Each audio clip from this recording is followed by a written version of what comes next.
even know.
It's Wednesday night, chat. It's Wednesday night. You know what that means? Boring. This show is boring.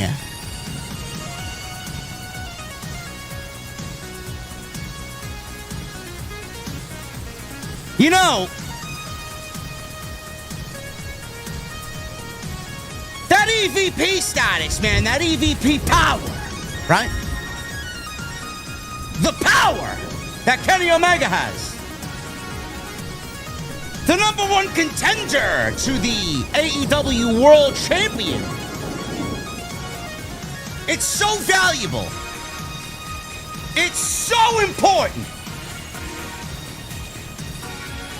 that they put it on at the beginning of the show and main evented with somebody that hasn't been on Dynamite in, 18 months?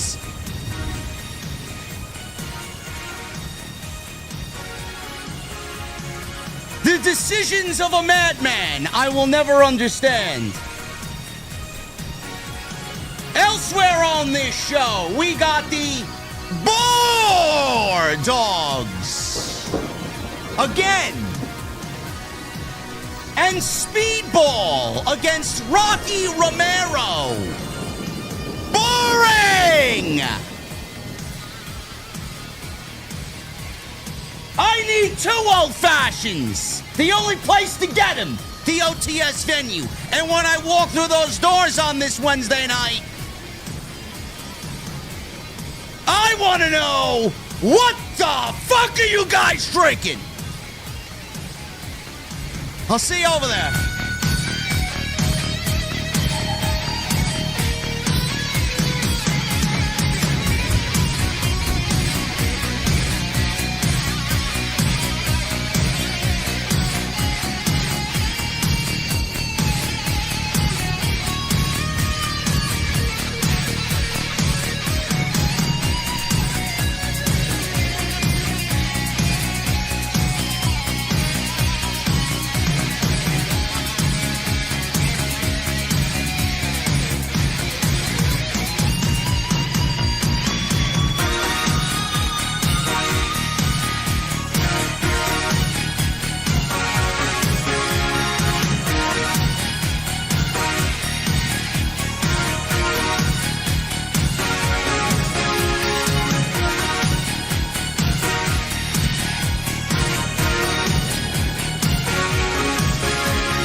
What is going on, guys? Thank you so very much for joining us right here on Off the Script. This is your AEW Dynamite post show for your Wednesday, March 25th, 2026. I'm your host, JD from New York, as always, coming to you live from the OTS venue inside my mother's basement. Thank you guys so very much for joining us on this Wednesday evening, wherever you may be, joined by the man himself on Wednesday nights, my co-host, the Chi-Town Smark. Jesse, what's going on, brother? Hi, guys. Hi, guys. How you doing? How's it going, brah? Hi, guys. Can I get 2 old fashions over here, please? Hi, guys. We're gonna need it, man. Boring. Boring is what I should rename a drink on the menu called Boring. I don't know what's going to be comprised of, but I think that sounds pretty tasty. This, my friend, was wrestling perfection. What? Who? I tried. Okay, I tried. Oh, man. I gave it the good old college try. Perfection. What in this world is perfect, bro? You ever think about that? What to you is like perfect? You know what? I was just talking about that with somebody. It's like like, yeah, I might not have liked this or this or this about pro wrestling. And I was talking about all of pro wrestling right now in 2026. I might not like what's going on, but I don't expect perfection. I feel like I can't get mediocrity at this point. Feels like everything is mediocre. Like it's less than mediocre. This is WrestleMania season. Does it feel like a WrestleMania build to you? No, everything feels like they're not even trying. That's what I mean. Tonight, we got the main event to start the show. I mean, I don't... Bro, like, what is happening right now, man? Kenny Omega and Swerve opened the show in a fucking broom closet in St. Paul, Minnesota, man. I don't know what the fuck's going on over there. We'll definitely get into that. That was a weird decision, huh? I don't get it. I'm sitting there trying to look at this like, okay, maybe, all right. Maybe something huge is happening with Darby and no, first I was like, maybe something huge is happening in the main event. Then I'm like, what's the main event? And then they told us it's Roosh against Darby in a no count out match. Maybe they'd have Andrade join Roosh again and freeform LFI with Andrade as the leader, man. I thought something big was going to happen there, but the whole segment fell flat on its face. All we got was Mark Davis coming out and pile driving Darby Allin in the aisleway. And then all of the Don Callis family jobbers choke slammed Darby Allin in the middle of the ring. And then Excalibur's like, and that's all for AEW Dynamite, ladies and gentlemen. We'll see you next week. Donkzilla. Okay. Man, what a way to get you excited about next week's Dynamite, huh? Woo, can't wait. Do you remember? I was talking about this with my chat earlier tonight. Do you remember when Monday nights, pro wrestling in general was just appointment TV? Like, bro, no, I'm not going out to the bar with you. I have to be home at 7:00 on Monday. I have to see Monday Night Raw. I can't miss it. I can't miss. I don't have a podcast. I don't have a stream. I just can't miss this show because it's must see TV. I haven't felt like that with pro wrestling. I don't know how long. I don't know. I don't know when the last time a show ended that got me excited for the following week's show. I feel like that's a lost art nowadays, you know? For sure. For sure. And that should be the main goal for an episodic wrestling television show. I mean, if you want somebody to come back next week, you should be having them on the edge of their seats. Like, hey, if you want to see what happens right here, come back right here next week. And instead, that's not what we get anywhere. Darby getting, pile driven by Dunkzilla is not exuding come back and see what happens next to me. And Street Fighter is correct in the chat. During that time period, nothing was on demand. There was no DVR. You can't catch it whenever you feel like. If you missed it, you missed it. Yeah. That is also very true. I fun fact, I used to record every last single Monday Night Raw and SmackDown on VHS. I had an armoire in my bedroom, a huge, and it could you could put like a whole wardrobe in it. I had videotapes of every last single Monday Night Raw and SmackDown, and at any given point, I had my own WWE fucking library, and I could just pop it in and watch it. And I would go back and watch them all the fucking time. This is before YouTube. This is before I had my own wrestling YouTube in my bedroom. That's how much I love to watch pro wrestling. We love pro wrestling now, but man, is it fucking boring nowadays. Yeah. Yeah. Oh, you guys did that too? Yeah. Other people, I thought I was like one of the rare people that did that, man. That was so much fun. Man, I had my grandma tape all the pay-per-views on VHS. She had the legal black box. And then my dad would maybe watch Monday Night Raw with us for at least 1 hour. When it was 2 hours, we'd watch 1 hour. Sometimes we didn't get to watch because my mom didn't want us to watch it because it was too violent or there was tits hanging out, and she didn't want us watching that as young kids. So, we unfortunately had to go to school, me and my brother, and we felt like the uncool kids, man. Like, everybody's talking about Monday Night Raw. Hey, you see what Stone Cold did on Monday Night? I'm like, no, I didn't actually. I had to be in bed at 8:30, so, Yeah. Yeah. I will say that the internet, social media, and things like that has kind of taken away some of that luster of what we used to feel back then. Yeah. Because like I said, if you missed it, who gives a shit? Just open up YouTube and you can find it right now. Oh, something happened on SmackDown? Okay. Give me 1 second. Got it. Yeah. That's how long it takes. Yeah. You know, as opposed to back then, but if you missed it, maybe you can watch Saturday Shotgun and maybe get some replays and highlights there. But if you missed it, you missed it. Now we live in the day and age where you can hop on YouTube and WWE uploads a 10-minute video to span 3 hours of SmackDown, which is probably the preferred way to watch, being that show is fucking terrible every week. But, you know, this is the day and age of technology that we live in, man. We don't have to watch anything, you know? You really could.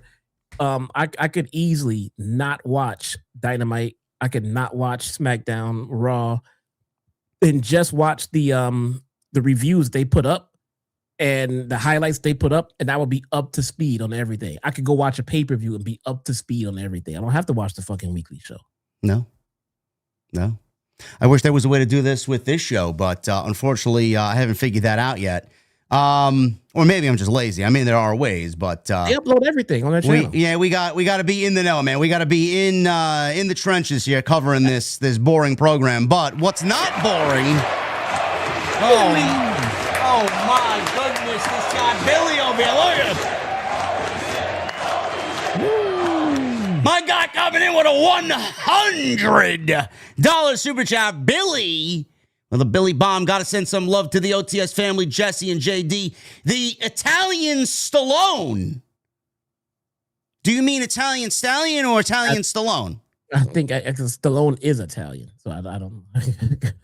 We're going to go with Italian Stallion. I like the way that sounds better. Today, I had to bury another brother from PTSD. Shit day, but I'm here with my OTS family. God bless my brothers and sisters overseas. Finish the mission and come home. A round of applause for Billy. There you go. Very sorry to hear that, brother. Sorry to hear that, man. Yeah, I don't like what's going on nowadays, man. It's fucking awful out there. From what's going on over there to what's happening here on American soil with. Whoa, we're great again. What are you talking about? No, we're not great, man. Gas is $4 a fucking gallon. You can't fly anywhere because there's 4-hour TSA lines. What the fuck's going on? What? I gotta be in Vegas. I gotta be in Vegas in 3 weeks, man. I don't know what the fuck's going on. You better get start now. I'm gonna go to the airport. I gotta get to the airport fucking right after this show, man, to make my flight 3 weeks. No, we are great again, bro. What you talking about? Make America great again. Make Dynamite great again, man. Yeah. That's the name of the game here, man. Tonight's Dynamite, I will say it was better than last. Last week was terrible. Last week was fucking awful, man. They at least put on a better show than last week, but that's not really saying much because last week was a low bar. The show tonight, man, I said this about Monday Night Raw, which is a very promo, very storyline-driven show. The matches on Monday night were very meaningless. Nothing mattered. Everything that happened after the matches played into a storyline and was more important than the actual television matches that we got on Monday night. Tonight, bro, there was more of the same meaningless television matches. Speedball versus Rocky Romero. We got the fucking Snore Dogs again against Orange Cassidy and Roderick Strong. Darby Allin against Roosh. Can anybody find out for me when the last time we saw, and I love Roosh, don't get me wrong, I think Roosh is great, but the last time that we saw Roosh on Dynamite, let alone in the main event of the AEW flagship show on Wednesday nights, and just a lot of nothing. And the only thing that really mattered on this show was the one thing that was advertised coming out of last week. It was Swerve and Kenny Omega. Number one contendership on the line. Kenny Omega's EVP power on the line. The winner of this match would more than likely get MJF at AEW Dynasty for the AEW World Championship. MJF was on the show tonight after he took a nice, well-deserved break after that Texas death match. He went to Disneyland. He came back, and he set up the match with Kenny Omega tonight. He was in the ring with a promo. Outside that, bro, there was nothing going on here. And like you, man, I was questioning for 2 hours. This company is so ass backwards sometimes. I don't know how anybody there is not in Tony's face and Tony's ear telling him, bro, like, can we do things like somewhat the right way? you have two matches that this show was highlighting tonight. Darby versus Roosh. I don't know what the fucking match was for. I guess the story is the Don Callis family was paid by MJF to take out Darby. I don't know why that needed the fucking main event. But then you got Swerve, and the number one contender and his EVP power, Kenny's EVP power, was on the line, and that opened the show. So the way that I look at it is I look at everything as you got to treat what's important as important. And the things that are not important, you push towards the top of the show instead of at the bottom of the show, rather at the top of the show. Kenny and Swerve should have been absolutely at the top billing of this show, the last thing you saw before going off television. Like you, I thought that some major angle was going to play out at the end of the show. I thought a major return was going to happen, something that was going to be detrimental to Darby going into the pay-per-view was going to happen. Nothing happened. We went off the show with a fucking dud, and Kenny and Swerve opened the show and left you nothing to look forward to, and they had nothing else planned. Ass backwards. When you have something that is absolutely tangible on the line, make sure it is important and it's in the main event spot. Other than that, I don't know what the fuck happened on this show, Jesse. A lot of nothing happened on this show. I have nothing to add to what you just said, bro, because you fucking hit it all the points. I was confused. Like you said, it wasn't as bad as last week. But I was so confused by the match layout, the order, and then why some of these matches were happening. Speedball versus Rocky Romero. Why? And I had this discussion with David Rice on my chat, and he was like, "Wow, well, it wasn't that bad, it didn't bother me that much." But I'm like, but on your show, on your televised show, why did this match need to happen? Because it didn't get Speedball over. Speedball's in the backstage segment with Kenny Omega after the match. That 15 seconds he spent on the screen doing a promo with Kenny Omega served Speedball tenfold more than it did him being in a match for 1 minute with Rocky Romero. Like, what was the point of that? There was no point. All it did was kill the pacing of your show. Maybe people ask more questions and things like that. It's not that I don't want to see Speedball. I mean, Speedball is fantastic at what he does. Could he use some improvement? Sure. Microphone skills. He can use some more stories, some things to get us more interested in him. What he does not need is 90-second matches on Dynamite. That's not needed. That's not helping anyone. Bro, you see Speedball going after all the titles. He's got the Trios title. At one point, he wanted the tag team title. At one point, he wants the TNT title going after Kyle Fletcher. Now he wants a title that Kenny Omega doesn't even have yet. And he's like, I want next. Like, bro, let him win the fucking title first. What do you want next with? You want to battle him in Street Fighter next? What the fuck are you talking about? Yeah, I don't mind seeing Speedball work. That's fine. But I would like to see Speedball do things in the ring that have purpose. Like, I don't want to see him just wrestling random people. We don't care about him enough to just watch him wrestle random matches on Dynamite. Save that shit for Collision and ROH. If you're on Dynamite, bring the story, bring the purpose, and then bring a meaningful match with it. We don't need a squash from a guy who's not really over as it is right now. That's not helping him get over. Bro, do you realize how many people are probably begging for television time in this company? About 90% of the roster is not even being utilized, and Rocky Romero gets TV time every fucking week. You believe that? I don't understand. Oh my God. Like, what are we doing here, man? What are we doing? Somebody told me Nick Wayne was back and he's on ROH. Is that true? Is he? Christian Cage was asked about Nick Wayne with Renee Paquette. You know what he said? Nick Wayne is dead to me. Get that guy on TV. What are we doing? That's their way of like, this storyline is dead, chat. Moving on. You got a feud right there. Something of interest right there. Christian Cage is a goddamn Hall of Fame veteran talking about a young kid who needs the exposure. If Christian Cage is bringing this guy's name up, get this kid on flipping TV. Rocky Romero or Lance Archer in the fucking main event segment, man. What are we doing? What are we doing, huh? I mean, come on, man. Oh, but that feeling is restored, JD. It's restored. Where? God, bro. This shit is so easy sometimes. Look, I understand that booking weekly TV, year round can be taxing. I can understand that. But sometimes this shit writes itself. If you have Christian Cage back on TV, built-in feud right there. JD, right remember the Rascals? They're on Ring of Honor. Are they really? Yeah. Did they get demoted already, man? They haven't even been there 2 months in our Ring of Honor. Didn't you say that, Jesse? Didn't you call that one? Yep. I knew it. I knew it. God. Look at me, they're on Ring of Honor, and Trey Miguel's a fucking champion over in TNA, man. Oh my goodness. Look. Sometimes I get the Ring of Honor assignment. I brought this analogy up before. Sometimes when you get a superstar in baseball and he gets hurt and he goes on the DL, when he comes back, sometimes they'll assign them to the minors. They'll assign him to AAA until he's ready to get back, into the big leagues. That's fine. You get a Nick Wayne, he was hurt, and you get him on ROH until you got something for him storyline wise on TV. Sure, fine. Get some reps in, make sure he's good to go. But now Christian Cage is back on TV. He's been back for a couple of weeks now. That's his feud right there.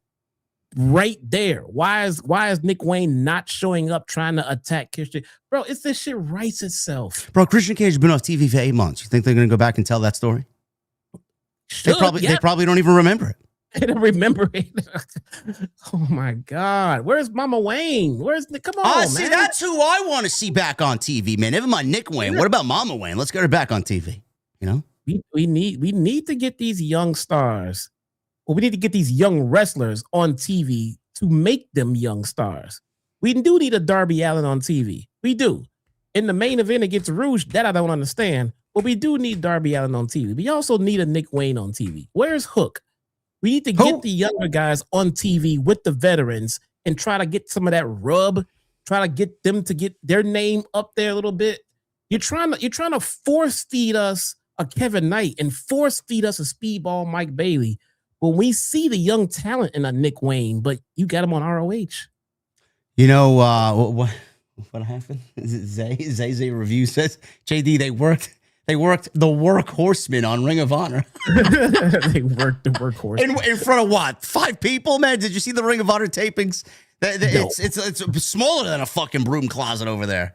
Oh my God. Anyway, that's all that happened on Dynamite tonight. We're going to get into it. We're going to talk about Kenny and Swerve. We're going to give our expert opinion on what happened here. Kenny Omega and MJF is official for the pay-per-view.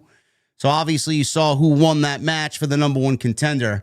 MJF and Kenny got into a promo segment tonight, back and forth. And Darby Allin, he wants the World Championship. I just don't think anybody gives a shit about him chasing the World Championship. He was in the main event with Roosh. And other than that, really nothing else happened. Will Ospreay wants Jon Moxley. Jon Moxley cut a heel promo tonight, which furthers the question, what the fuck is he? He's back heel because he's automatically back to being heel. What happened? Oh, no. Does nobody give a shit? Do they look over the script and say, well, this doesn't make any sense? And you tell me that nobody there's running the fucking show, man. Tony Khan's running the show. You give me a fucking break. Jon Moxley ran this entire segment. What the fuck are you talking about? He doesn't give a shit about what he's doing. Tony lets him do whatever he wants, which is very confusing. We're going to go over that tonight and everything else that didn't happen on this show. This is your AEW Dynamite post show right here on Off the Script. It is your Wednesday, March 25th, 2026. I want to thank you guys very much for all the support this week, man. We had a big Tuesday yesterday. Obviously, the main event of Tuesday night is Tuesday Night Titans. Me and the Solid Monster, we went over everything that we possibly could, man. We squeezed that sponge of news completely out. So if you guys want to go catch up on that, I did add timestamps to you guys, so you can thank me later. So go check that out. TNT 140. We're on the road to 150 episodes officially now. On Tuesday morning, we were back with the coach, Jonathan Coachman. We just hit 10,000 views on episode 2 of the 2 Count with Coach. Over 1,100 likes. Thank you guys for all the support there. Go check that out. That's on his YouTube channel, Behind the Turnbuckle. So go check that out. But check out the content on this channel. Like I said, we were live on Monday as well. We'll be back live on Friday. Friday Night SmackDown. And if there is news, you guys will see me throughout the week as well during the day. Please hit that thumbs up. Wednesdays are usually slow. So hit that thumbs up. Modest goal tonight. We're going to do 700 likes. We're already halfway there. So make sure you guys do that. 700 likes is the goal. Leave a comment as well. Helps us out tremendously. We love being in the algorithm. And how do we get in the algorithm? You hit that thumbs up. You leave a comment. Follow us on social media at JD from NY206, at Chi-Town Smark. I am also on Instagram, TikTok, and Cameo. You can follow Jesse on YouTube as well. Same at Chi-Town Smark. Jesse, what's going on over on the channel?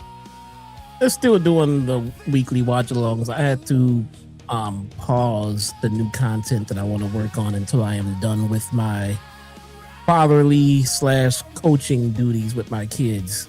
So committed to it. So I'm going to see it through and make sure that they enjoy their basketball leagues. And then when that is done, which is soon, I hope, I'm going to get back to the new content that I have laid out right here in front of me on this notepad. Also, Jesse and I will be doing a collaboration with Kicking It with Ross. So keep an eye out for that. That's going to be, I think, the week of WrestleMania. It might be that Monday. So keep an eye out on that. I will announce that officially when we get things together. But we will be doing something, probably a little WrestleMania roundtable, previewing predictions of sorts, I would imagine. So keep an eye out for that. I will announce that on my social media and right here on this platform. Excited to work with him. Always great to work with him. Love working with Rose. Also, tonight we're sponsored by Mars Men. MenGoToMars.com. You guys get 50% off for life. Yes, for life. And 3 free gifts when you sign up. Go to MenGoToMars.com and tell them that I, JD from NY, sent you over there. And you heard about them on Off the Script. We'll go over my friends over at Mars Men a little bit later on in the show. And as always, the super chats are open. Get them on in. We'll hang out at the end of the show. Questions, comments, concerns, anything you guys want to ask us. We'll hang out as long as you guys want us here. Best way to support. I want to shout out Billy with the $100 bomb earlier. Thank you, Billy. And I got to shout out Kid Chaos. He comes in with a mini bomb of $50. Still looking for that feeling. WWE and AEW are just not doing it for me. More power to those who enjoy it, but I guess I'm a casual now. Thanks, JD and Jesse, as well as Solo and Ross, for keeping us informed on the products. Thank you, Kid Chaos. I appreciate that, brother. Yeah, the feeling is gone, man. The feeling isn't there. It's WrestleMania, and we feel nothing. It's pretty sad, pretty depressing. But thank you guys for that. Super chats are open. Get them on in. We'll hang out at the end of the show. All right, man, we'll start at the top. Foolishly, AEW started with Kenny Omega and Swerve Strickland, and I'm assuming that Tony thought that people would be interested coming out of the television show that came before Dynamite, which is Big Bang Theory. How do we keep those people interested? Well, we'll give them Kenny Omega and Swerve Strickland in the opening match. This should have been the main event, and this started the show off. So this was for the number 1 contendership, which Swerve Strickland has. He won that by beating Brody King at Revolution. Also, Kenny Omega's EVP status was on the line because if Swerve was putting his number 1 contender on the line, he wanted Kenny to put something on the line, which was his EVP power. So these two things were on the line. Now, I will start with this, Jesse. I thought that their first match was better than this one because, A, it was the first match in the series of matches. And usually the first of anything is usually the best. So I liked the energy. I liked their match better. I liked the layout. I liked the vibe, the intensity. I felt like they were fighting for something more in that first match as opposed to tonight. I felt like this was good, but it wasn't as... There was no sense of urgency, I felt, in this match compared to the first one. What do you think about that? That's it right there. There was no sense of urgency. There was nothing. It is also not like they had the build of a climax of going into the main event slot and everything like that. You know, it didn't have the big match feel. It just felt like we're gonna get this out of the way. And you know, and maybe it's because he and I say Tony Khan has had some success with doing it this way when he did Kenny Omega versus Bryan Danielson to open the show. Fantastic feel. The vibes were there. That was the right spot, the right moment. But it doesn't need to be like that for every big match you have, and this was definitely the wrong spot for that one. Yeah, I totally agree. I noticed that immediately. As soon as the match was over, I felt that. And I got to shout this guy out again because he's coming in big tonight. Billy!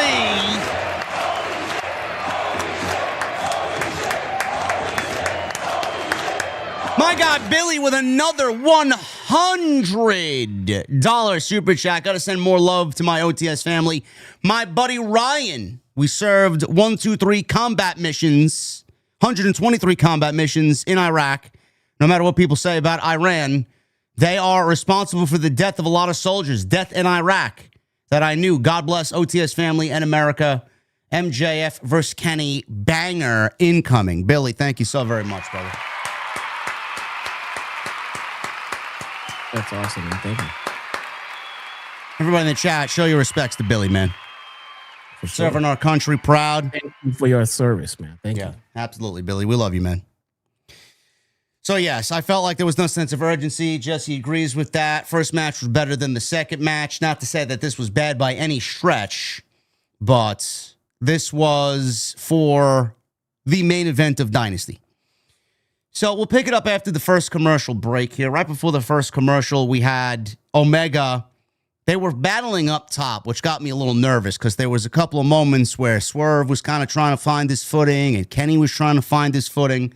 Omega brings Strickland up to the top for an avalanche one-winged angel, but Strickland slipped out for an avalanche angle slam, and then they both get double down. So after that, both men trade high boots. Before connecting at the same time, they rose and got up to their feet. They start bashing each other with forearms back and forth. Omega then comes back with a series of Snapdragon suplexes. Strickland rolled to the apron, and he's fighting off a Snapdragon on the apron from Kenny, and Swerve grabbed Aubrey Edwards, which allowed him to kick Omega. So Aubrey didn't see it. Strickland hit a pump kick, brought Omega up to the barricade, and they start jockeying for position on top of the barricade. Now, Swerve does these things on the barricade that are completely unnecessary, in my honest opinion. I don't even know how he stands on the barricade. Supposedly, there's a little flat surface on these barricades where it's enough for him to get both of his feet planted up there and actually stand up there and balance himself. And the commentary team was going back and forth that these are the modern barricades. They're not the bike rack barricades like we usually see in the old school. Those have a little give to them. These don't. These are solid steel with some rubber padding on top to protect everybody. But they're up there, and he hits a fucking pile driver on top of this barricade, which I don't know why is necessary on somebody like Kenny Omega, but here we are. So that's what they did. So Strickland brings Omega back inside, hits a big flip-up suplex into a powerbomb. That looked good. He goes for cover. He gets a 2 count. So Swerve tried for big pressure. Omega countered into a roll-up. He goes for a cover off the roll-up, only gets a 2. Strickland then popped up, decked Omega with a standing house call, and then a Swerve stomp. And Swerve got a near fall off of that, the closest of the entire match. So Strickland gets up. He wants another house call. Omega collapsed before Swerve could do anything else. Strickland then, I don't know what he was going for. I think he was trying to use some of Kenny's offense against him. Omega backed him into the corner. Some back elbows. We get another slugfest between both of them. Big boot by Omega. Omega wanted a power bomb. Strickland floated over that, hits a power bomb into a power slam. Strickland mocks going for a V-trigger. Omega gets to his feet, hits a V-trigger, a ripcord V-trigger, and then a third one. So 3 back-to-back-to-back. Omega wanted one-winged angel. Swerve slid out, looked for a vertebreaker. Omega landed on his feet, hits a V-trigger to the back of the neck of Swerve.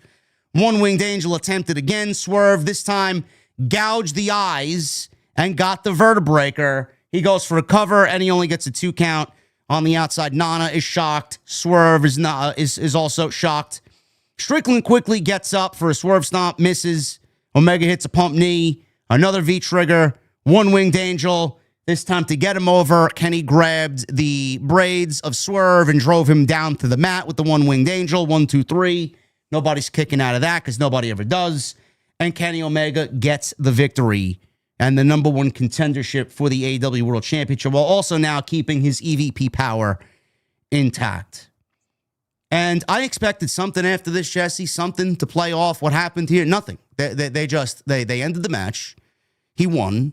We are to assume that he was going to get MJF for the pay-per-view because he's now the number one contender, and they legitimately go on into the next segment. Now, like I said, the match was good. There was two things that were very tangible on the line. They put him in the opening match instead of in the main event, which is a very, very confusing situation in its own right. But after all of this, we now know where Kenny's going. What have you thought about where Swerve is going?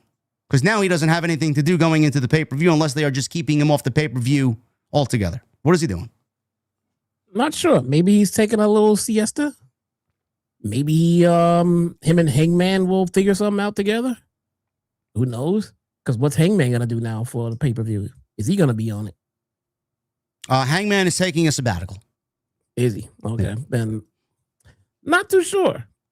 Not too sure what they got planned for Swerve. We still got, what do we have? A little under a month for Dynasty. We have 3 weeks. Who's to say that it won't be a triple threat match? Who's to say that Swerve won't come back and somehow finagle his way into that match? He could. I don't really see that happening though. No, probably not. But he could. But I didn't really think about what Swerve's gonna do, to be honest with you.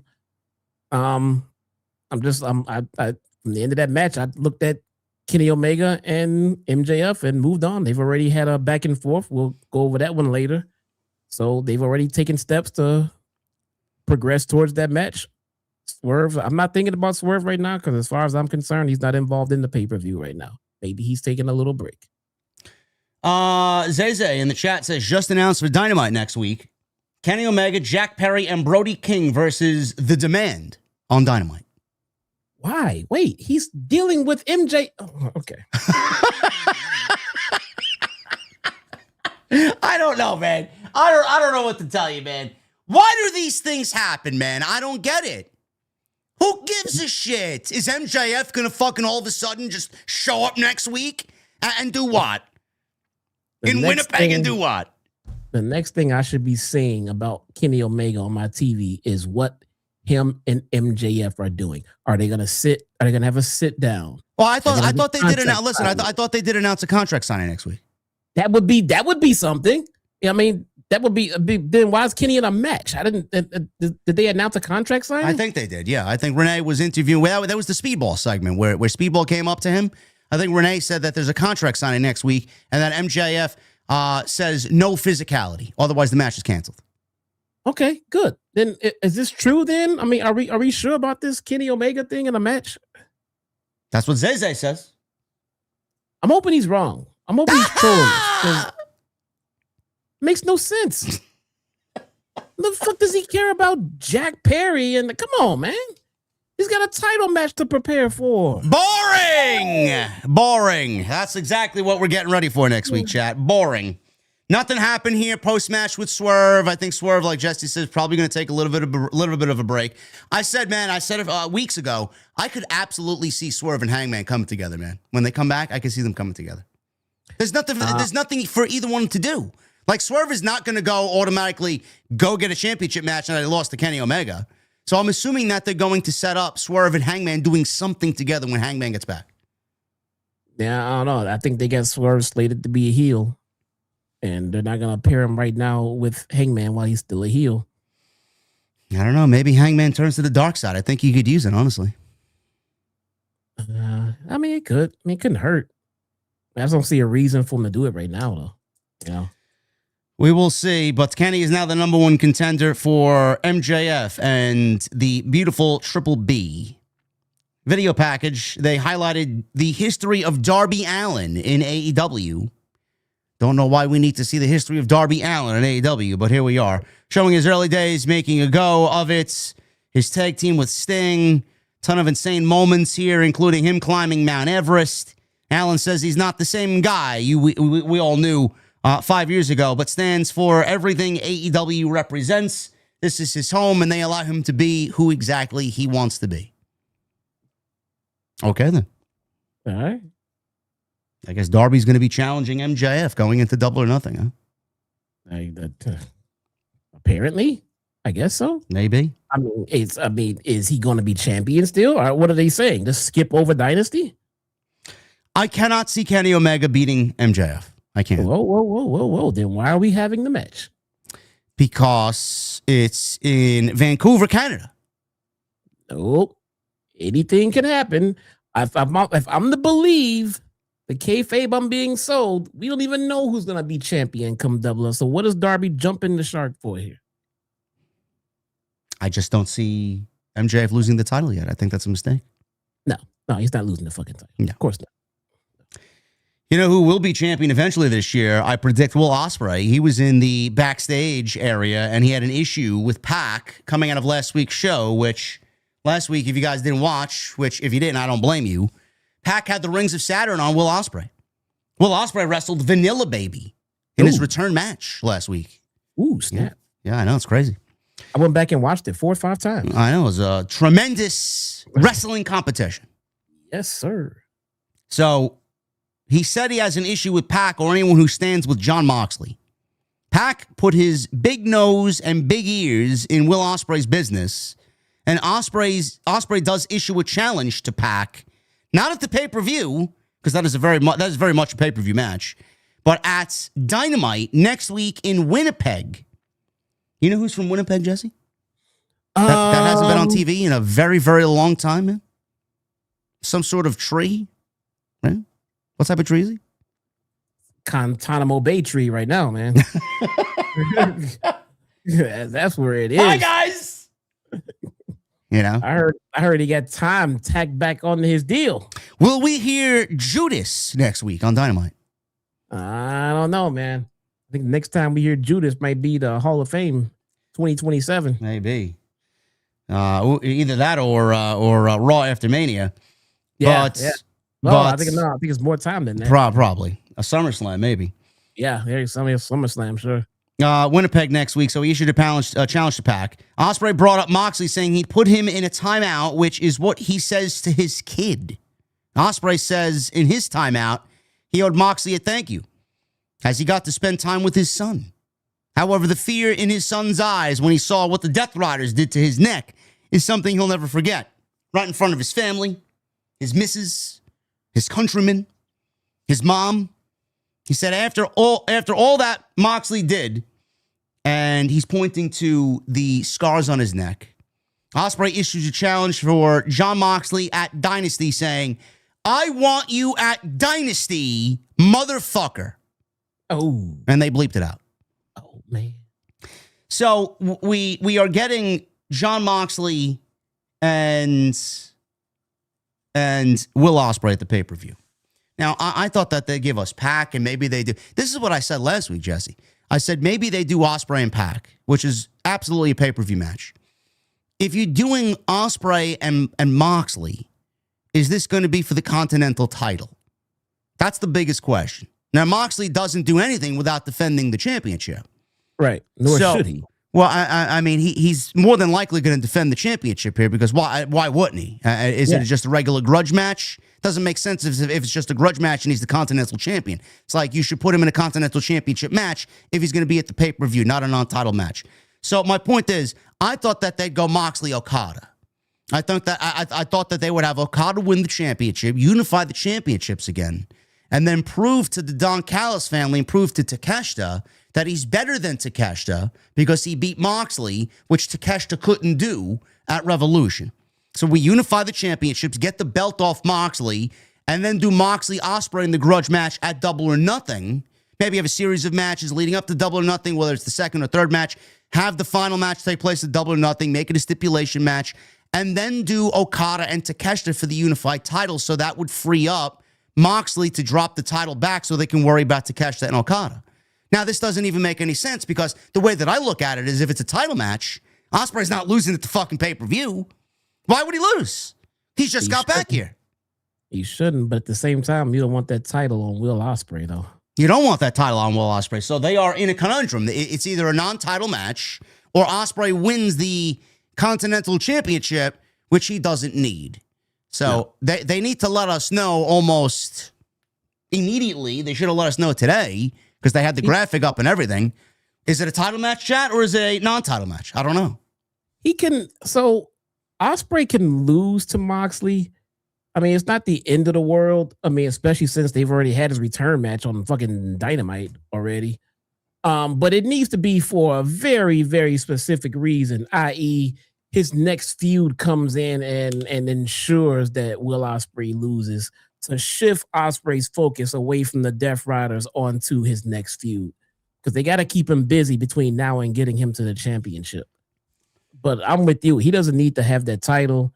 And the match shouldn't be happening if it's a non-title match, that the title needs to be on the line.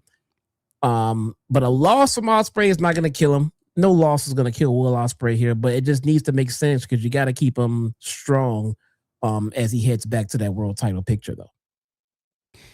Yeah, I wouldn't have him lose. I get what you're saying. I just wouldn't have him lose. He's been away for 6 months. You are going to build him up going into Wembley as the top guy.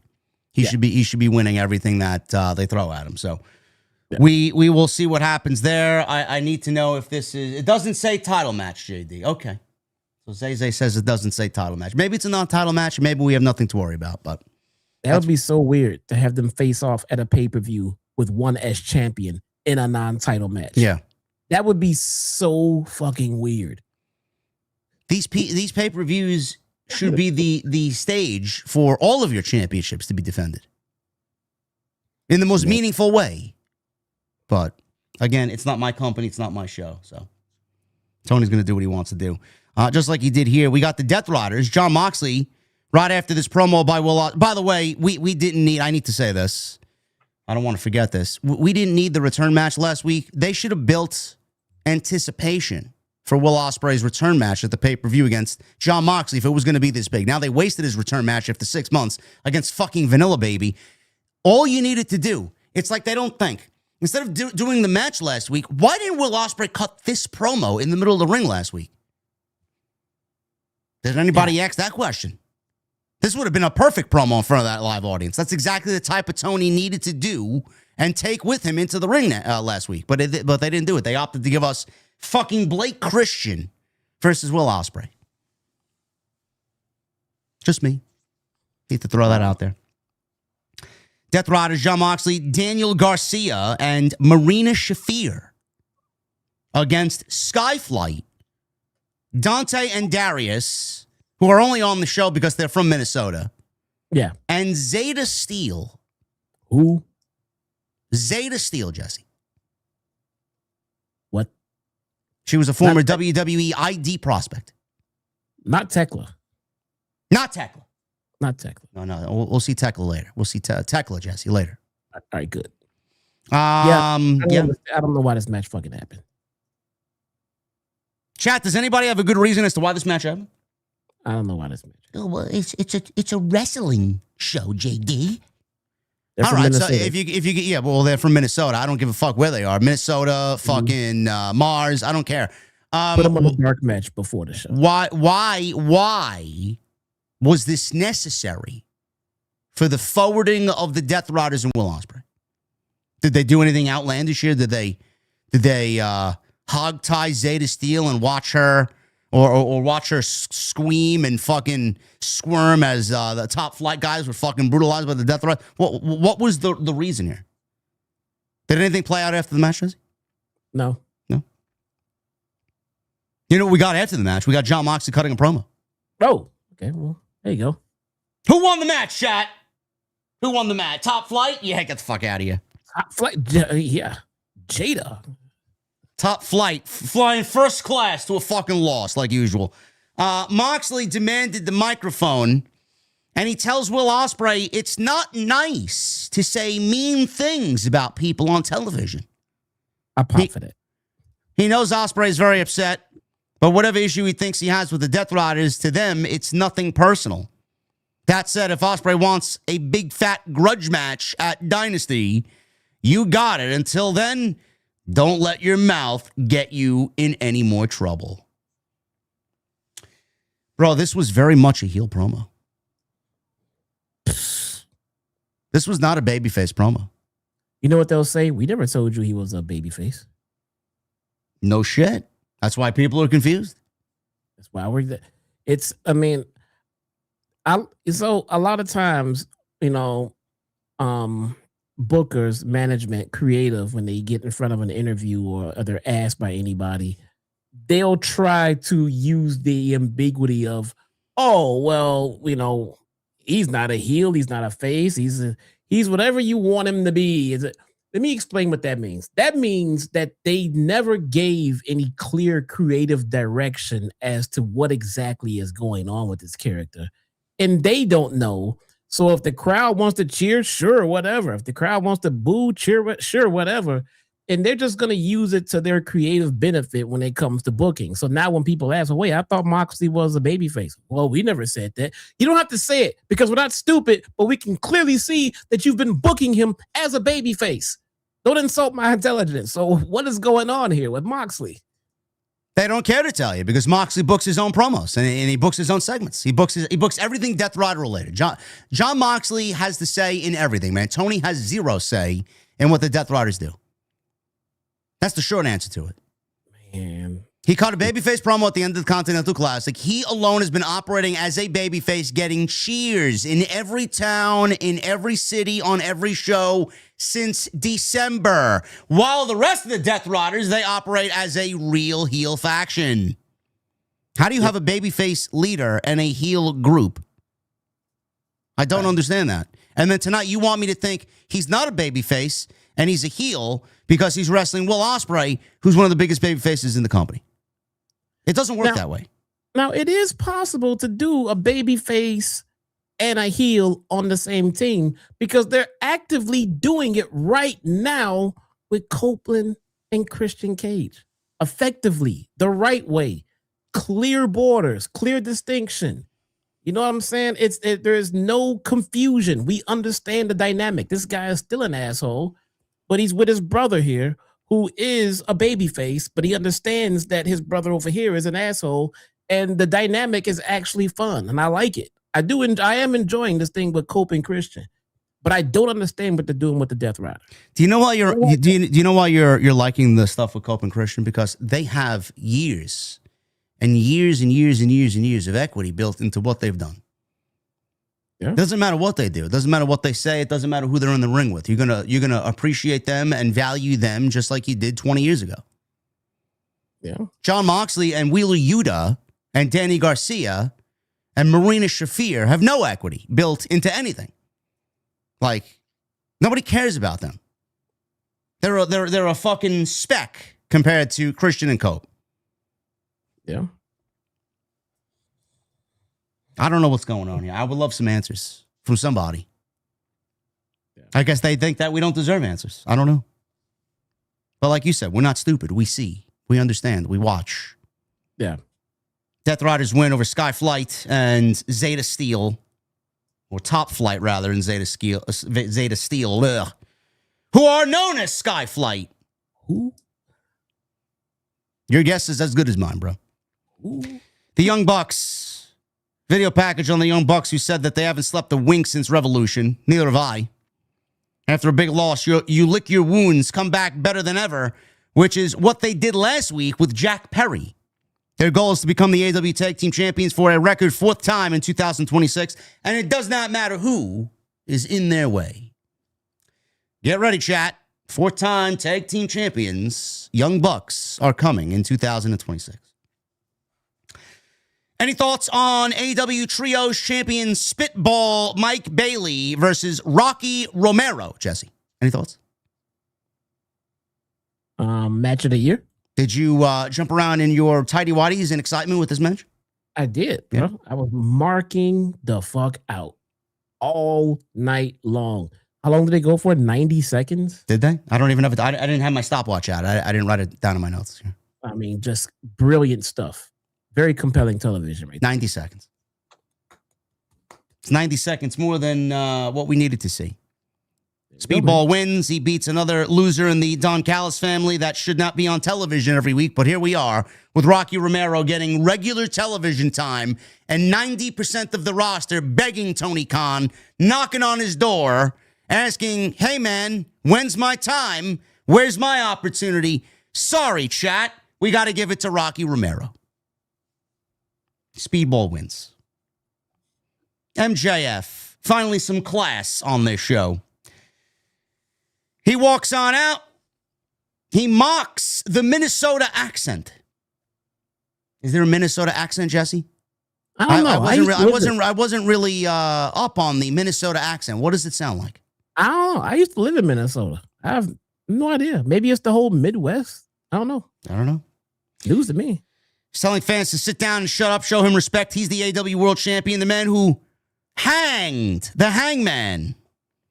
Their anxious millennial cowboy could never, and he said never, ever, ever, ever, ever about a dozen times, ever be AEW World Champion ever again.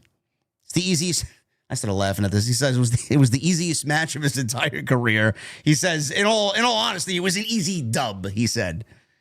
MJF still holds the title that every man on this planet can hope of obtaining. The one that means you've reached the pinnacle, the top of the mountain, and no one deserves it more than he does. MJF hits his catchphrases. He double dipped on the catchphrases. And he does his catchphrases, and then out comes Kenny Omega to cut him off.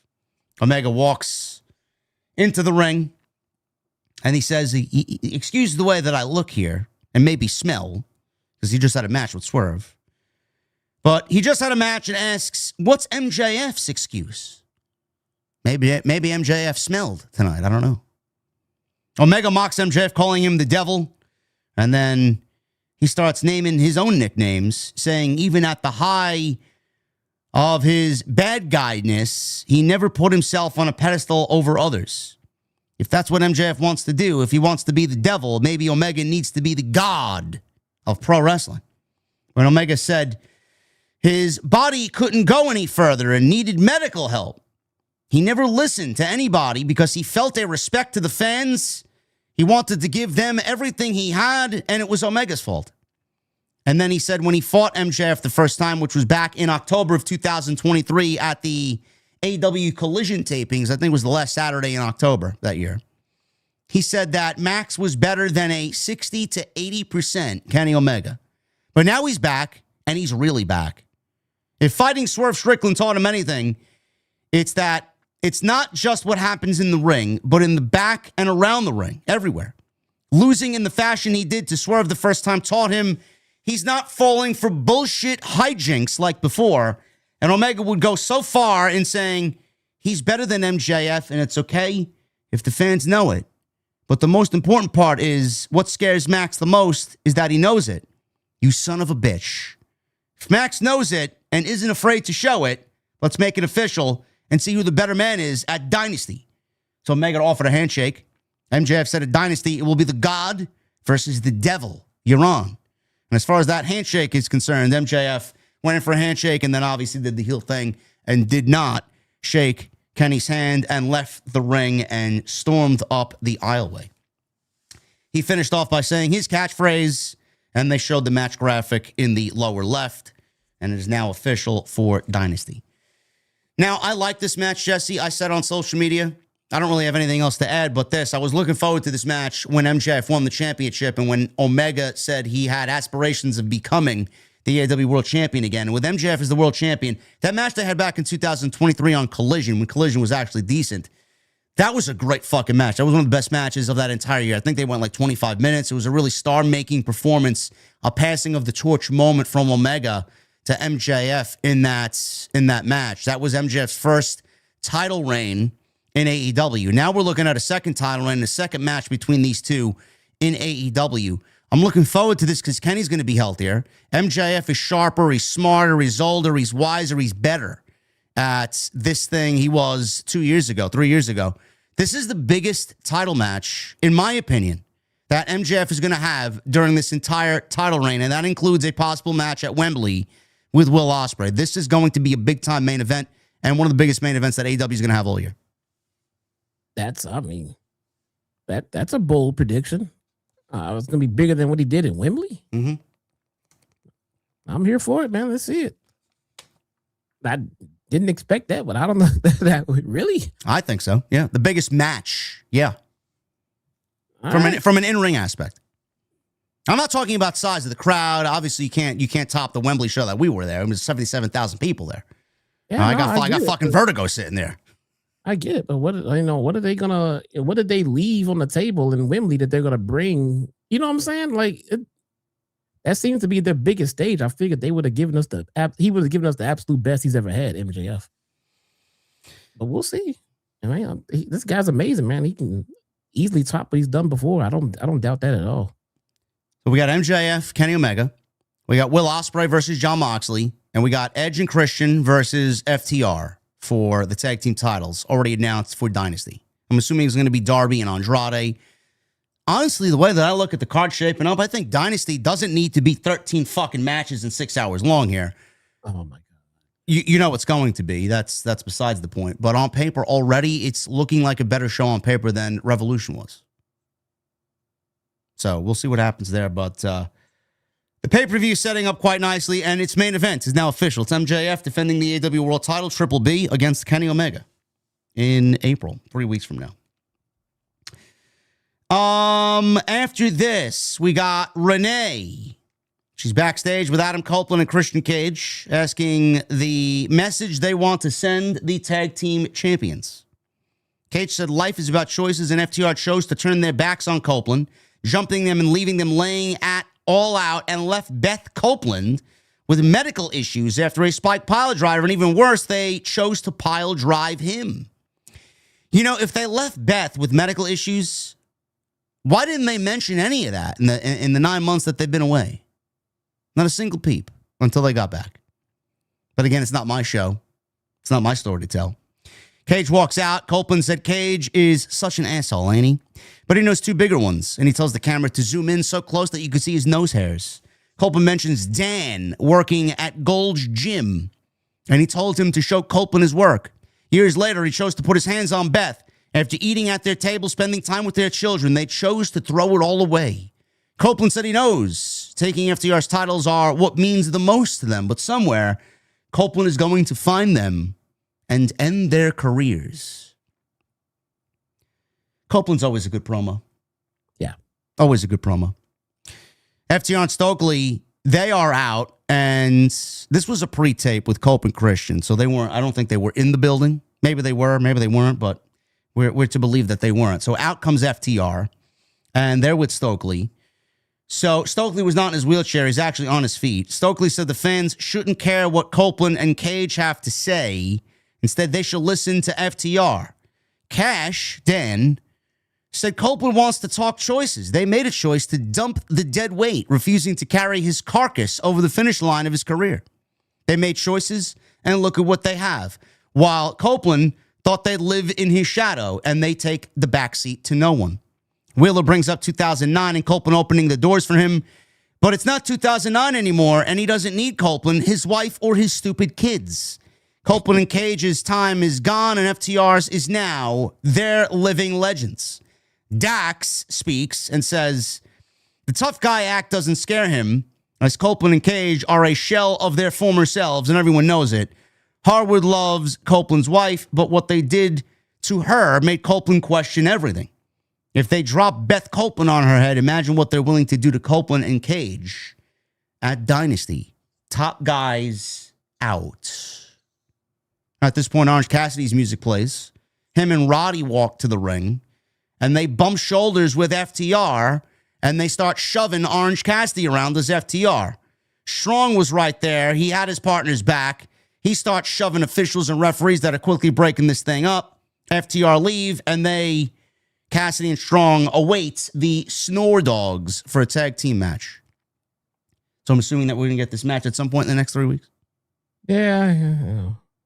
Exciting stuff, yeah. Huh? Oh, yeah.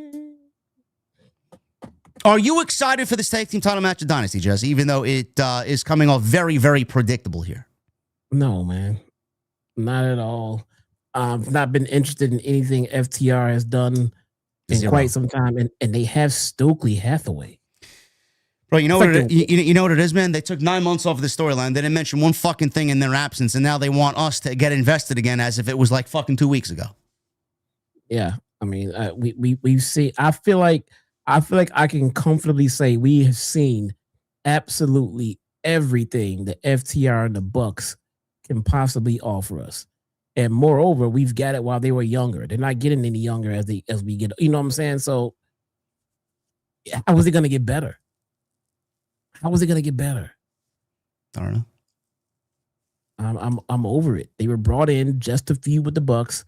They did it. It was great. Don't get me wrong. It was great. It was good. But I mean, how long can we ride that pony? You know what I'm saying? It's done. It's done, man. FTR's career was better. They put a nice exclamation point on their career in AEW as compared to what they did in WWE. AEW made them the best tag team in the world. But Jesse is correct. They are ice cold. Nobody cares about them. They seem like they are fading very quickly. Every time they speak, it's like fucking nails on a chalkboard. Nobody cares. There's no reaction. Stokely's great, but this is very predictable. I'm assuming they'll still hang around, and maybe we'll get a triple threat match. I could see Tony Khan wanting to recreate the TLC match at Wembley between Cope and Christian, the Young Bucks, and FTR. I'm assuming we're going to get some sort of series of matches between these three teams. Hopefully there are other teams involved in this tag team division. That doesn't mean everybody else takes a fucking vacation because you're focusing on these three teams. There should be active competition up and down the card in the tag team division. Let's not solely focus on these three teams. Cope and Christian are going to win the tag team titles. The Bucks have already made desires to become 4-time tag team champions. That's the biggest match that they got right now this year for the tag team division. Cope and Christian are on their last leg, bro. This may be their last year in pro wrestling, especially Copeland, right? I mean, I would assume so. Yeah, you know, these guys. I mean, they came back for a final run, and they're getting it, but it's not going to last very long. You know who I miss? I miss Brodito. I don't miss Brodito at all. You know who I am interested in though as a tag team? Oddly enough, Orange Cassidy and Roderick Strong. I am not. Really? I think Roddy works better as a heel. I don't think he works as a babyface. Really? Yeah. I mean, he does. Don't get me wrong. No, but just I like the dynamic of Orange just really not caring and Roddy taking himself way too seriously. I just like the dynamic just works as a tag team. You know who's not on television that I would love to see on television? Where is this tag team division, Tony Khan? We got the Outrunners. Where's Private Party? You brought them back and then they fucking disappeared again. Where is the Hurt Syndicate? Bobby Lashley's come out publicly and say he's not injured. Where is he? Where's Shelton Benjamin? Any questions? Any answers, Jesse? Anything on that? As far as I'm concerned, Bobby Lashley's hurt. That's what I heard. It makes sense if Bobby Lashley is hurt. If Bobby Lashley is not hurt, I'm so confused. I don't know. They yanked him off TV quick, like there must have been an injury. Gone. So we got the conglomeration here. Orange Cassidy and Roderick Strong against the Dogs. David Finlay and Clark Connors. Any thoughts, Jesse? I still do not know who these guys are. And I refuse to go do research to find out who these guys are on a show that I have been watching every last single week since 2019. Why don't you tell me who they are? And better yet, instead of telling me who they are, just give them new identities. I'm really tired of this. We got this guy from this promotion over here, and we're just going to bring him in, and he's going to be the exact same gimmick that you saw him over in that promotion. How about you just come up with your own character and or identity for this person? And then that way you don't have to tell us about what he did in the past. Just tell us who he is now. We had all the dirt sheets peddle the narrative that David Finlay wanted to work with his friends in AEW and why he chose not to go to NXT to work with his father and his brother down in NXT. Whatever. That's fine by me. If that's his choice, great. But as a character that's on TV every week, I have no reason to care about him. Zero. None. Zero. None. Don't say that. Don't say that too loud, Jesse. The sickos may bite. Look, man, I am here to try to absorb the product as you are feeding it to me, and I'm not eating this. You're not shoving this down my throat. I would like you to explain who they are. Give them some kind of mantra. Why are they here? What is their goal? I mean, what promo packages, vignettes, something, anything. We know nothing about these guys. You put them on TV and throw them in these feuds, and then like, okay, now care about them because they wrestled. That's not how it works. There are hundreds of thousands of wrestlers out there. Why do I care about these guys? You tell me. Tell me the story. Tony Khan brought them in. He loves having David Finlay on the roster because it's another toy on his shelf. And the reaction that David Finlay has gotten, Jesse, since he's been here now for 4 weeks, non-existent. Nobody makes a peep when he's out there. Nope. So to piggyback off what Jesse said, why are we to react and care for someone that we don't know anything about? Give me a vignette. Give me a video package. Give me a reason why they're together. Give me something that they want to accomplish together. Give me a story. Maybe I care. Something. Random matches with Orange Cassidy and Darby Allin and Roderick Strong. What does it mean? They won here tonight. Are they going to get a tag team title opportunity? What the fuck does it mean? What does this win do for them, and where do they go because they won tonight? On to the next. On Saturday, they'll wrestle fucking Top Flight or the Acclaimed. Yep. Give me a We break. got these guys on our TV. Don't know why. You know who I do like? Brody King. You know who was not on TV? Brody King. No. And the Snore Dogs won over the conglomeration where who won here? Connors pinned Orange Cassidy. They hit their double team move, which they call the full clip. It is a suplex spear combo out of the corner. They're the Dogs, right? They are the Dogs. Yeah, they call their finisher the full clip because they were a part of the Bullet Club. What the fuck does a clip have to do with dogs? Oh. Tell me something. What? I don't know. Maybe it's some type of dog food we don't know, man. I don't know. You just told me they were in the Bullet Club. That is already more exposition that they have been giving me on TV. If I'm playing ignorant fan who don't know any better, how in the hell am I supposed to know they were in the Bullet Club? Hell, what is a Bullet Club? Tell me something. Go Google it. I'm not going to do homework, man. No. I'm not. The last thing we want to do when watching AEW is fucking have extracurricular activities to go find out what the fuck's going on because they're too lazy to tell us. We don't want to do that.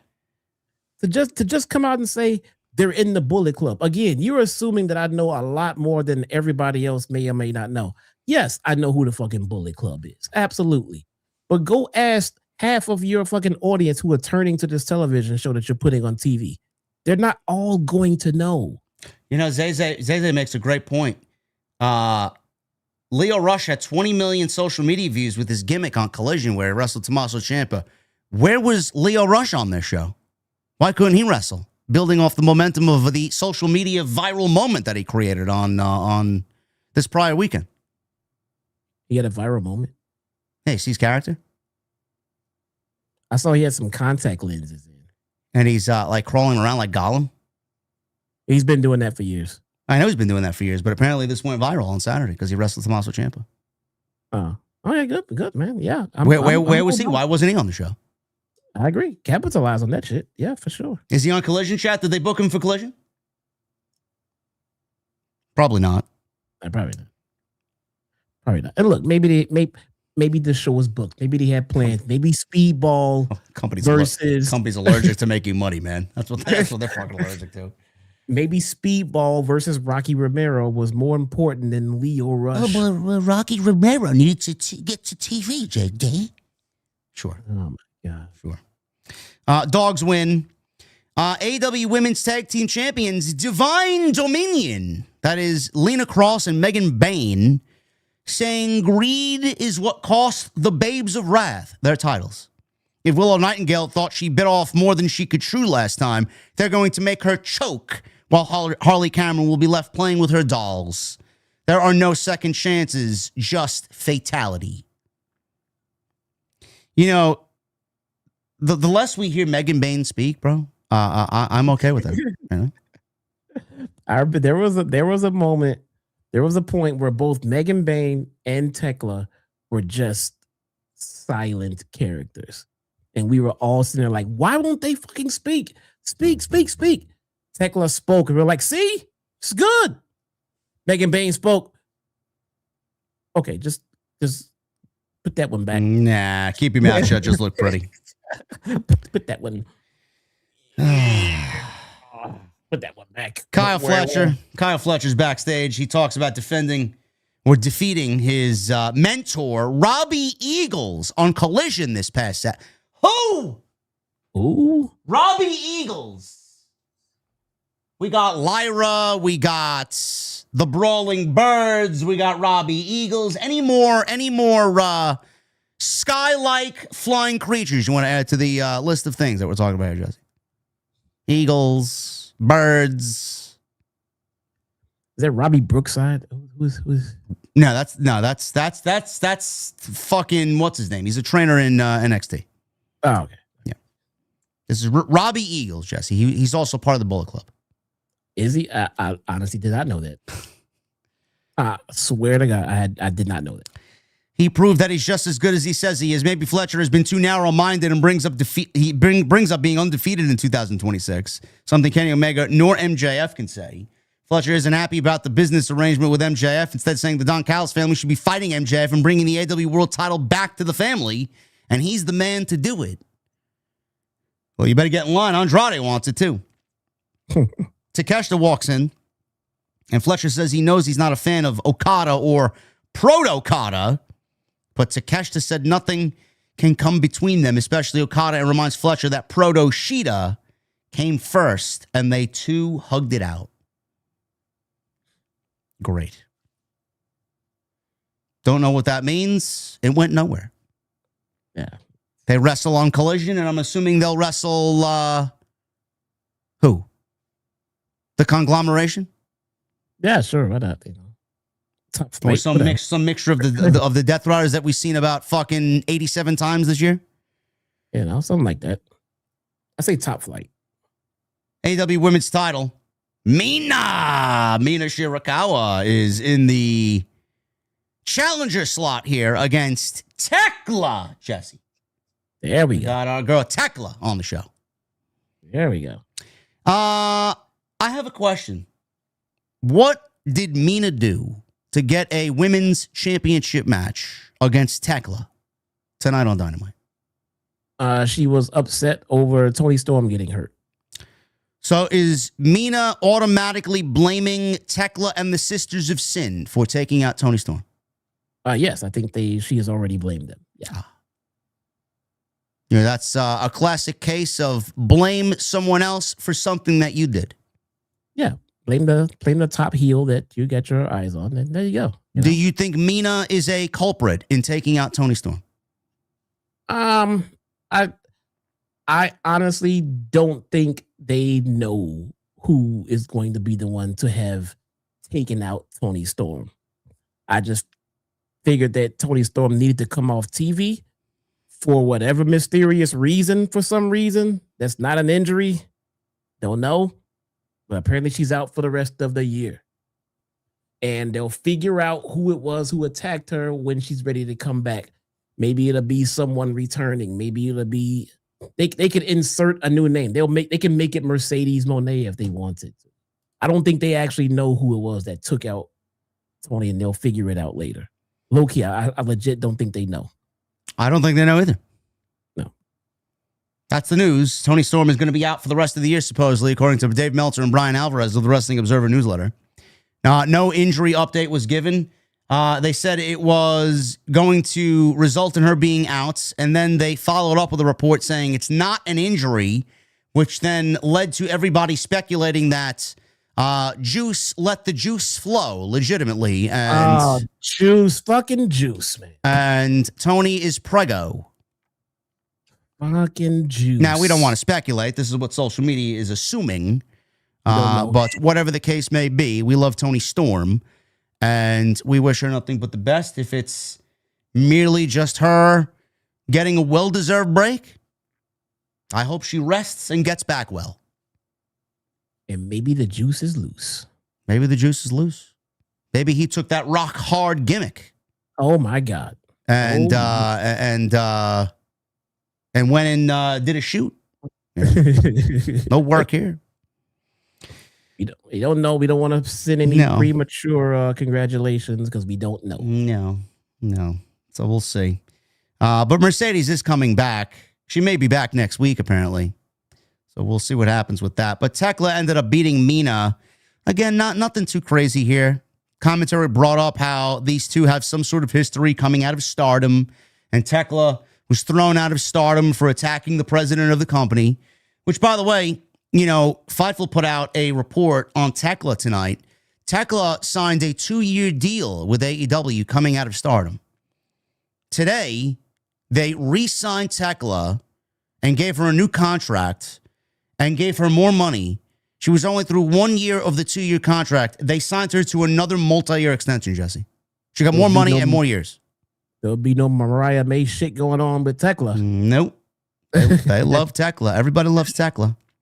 And listen, I didn't know, Jesse didn't know anything about Thekla when she got here. This is one of the surprises of the last 12 months. She's turned into something really great, and we love Thekla.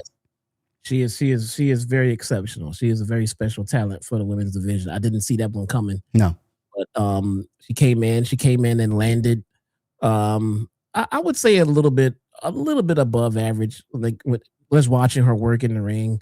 But my God, over the last year, I mean, she has developed. I don't know if she's developed and gotten better over this year, or we're just seeing more of her talent come out. But she's great, man. She's pretty good.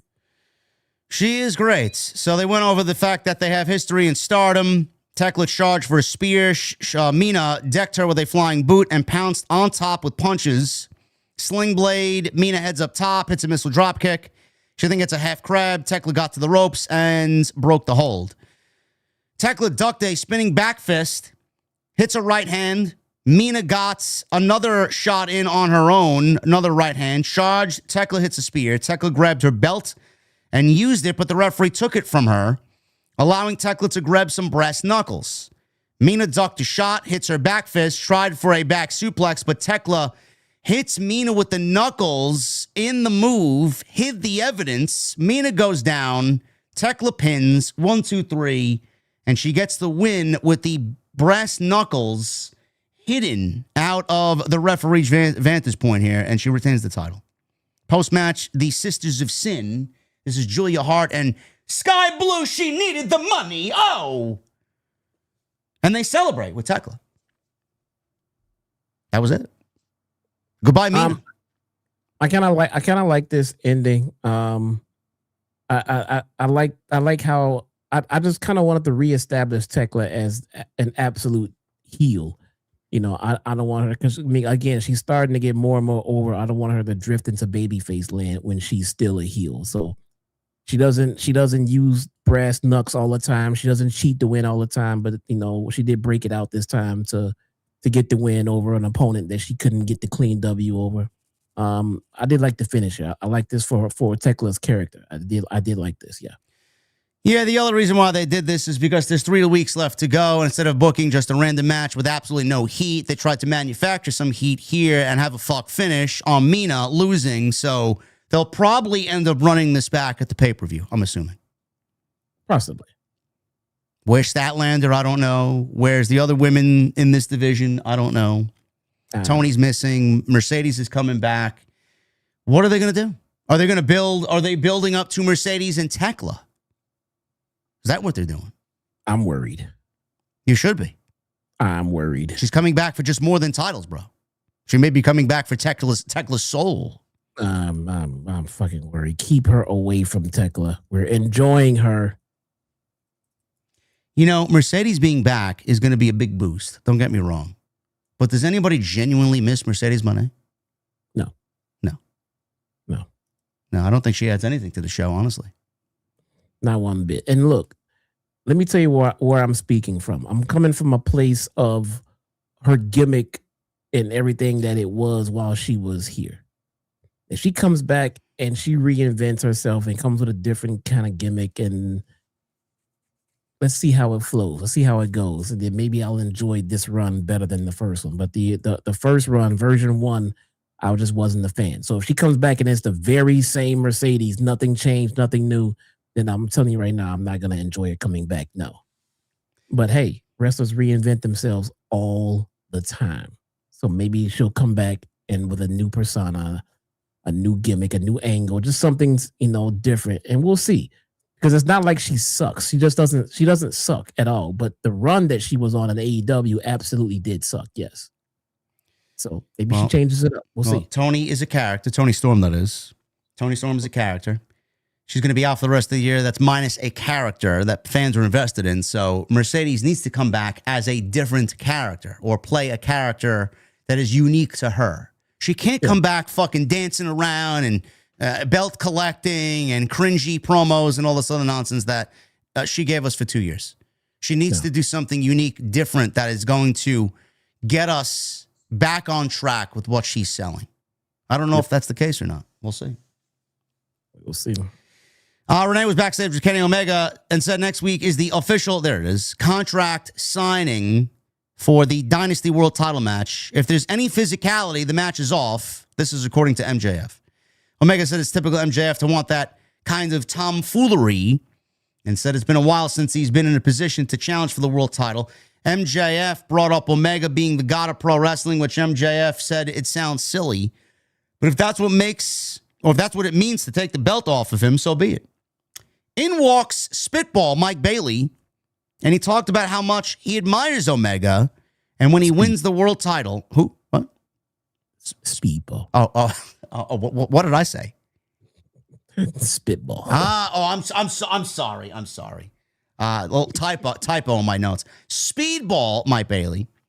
He walks in and he says he admires Kenny Omega, and when he wins the world title, he wants to be the first person in line for a title shot, and he offers to shake Omega's hand. Omega accepts, and Bailey says he's got it when he wins. Bailey can get a shot, then tells him to let go of his hand, and then they go to commercial.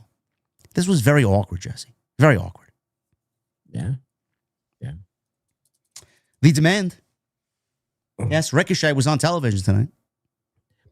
And it's good to see him back on TV. I thought he was like superimposed on the screen between Gates of Agony for somehow. I mean, it just looked weird, like he was digitally put in place there for some reason. Maybe he was standing in front of a green screen. I don't know. Yeah, something was weird and off about it. Well, he's back there. He says he wants to apologize, as the last time they saw him, he lost his cool and apologizes to Toa Leona, but says he's still not sure about Bishop Khan.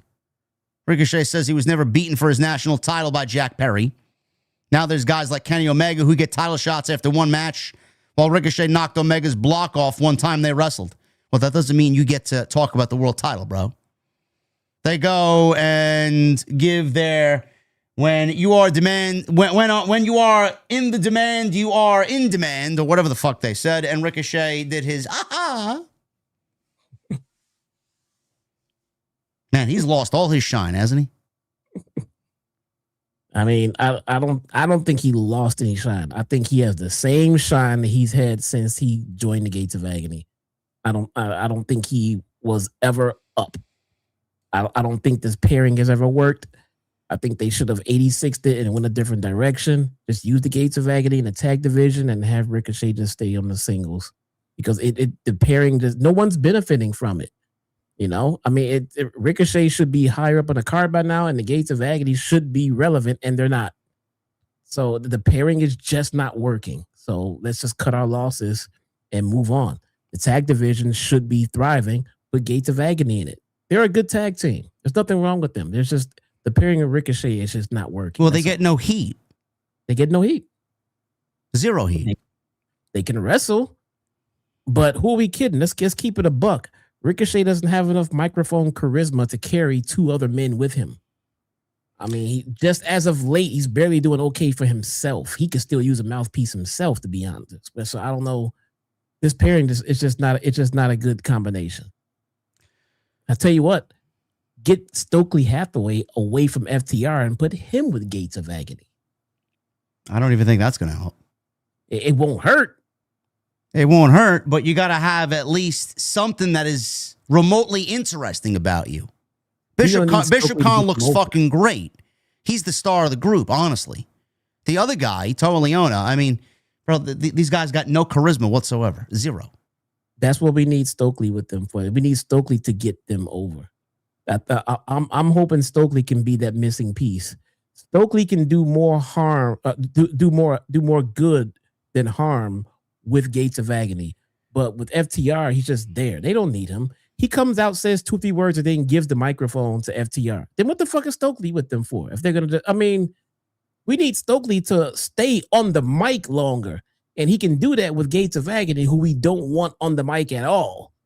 Ricochet can just go do Ricochet fucking thing. He doesn't need a manager. He doesn't need a faction.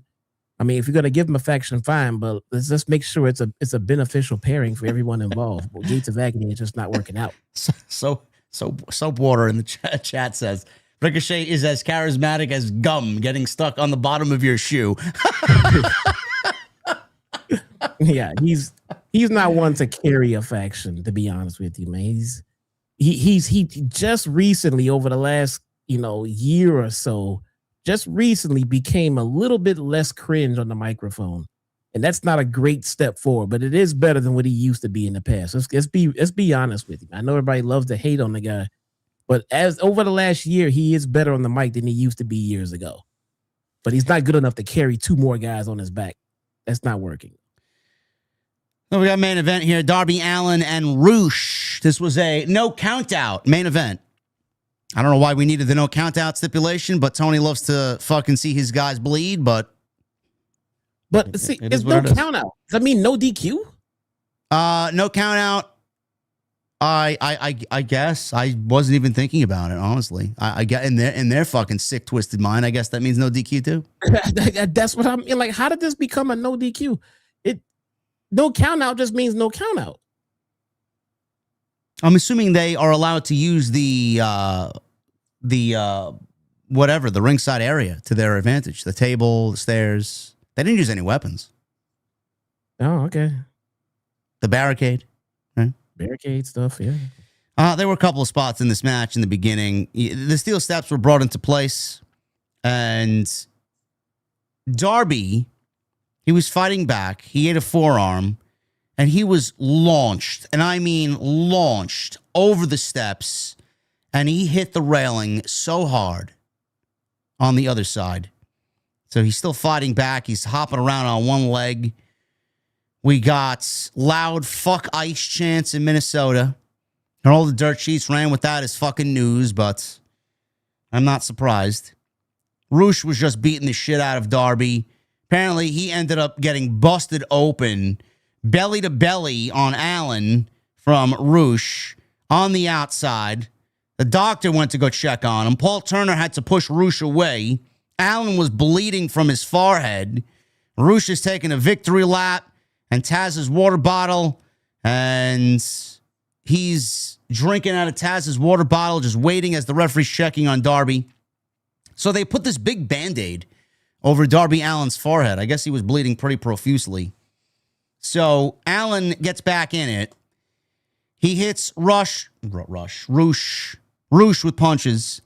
Allin rakes at the back on the apron, draped him over the top, hits a coffin drop, sends Roosh crashing through the floor.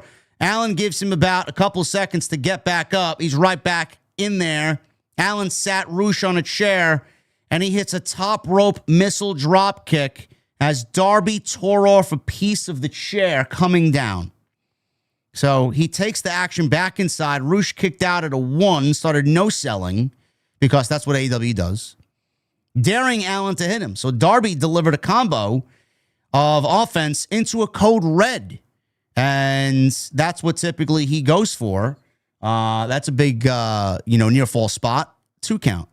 Darby charged in. Roosh hit an overhead belly to belly into the corner. before shoving referee Paul Turner away. Allin kept calling for more. And you don't have to really ask Roosh to fucking, go in there and attack because he loves that type of shit. Roosh signaled for the bull's horns. Allin dodged, rolled through into a jackknife pin, and got a flash victory over Roosh in the main event. Now, the announce team, after this was over, said that this was 7 wins in a row for Darby Allin.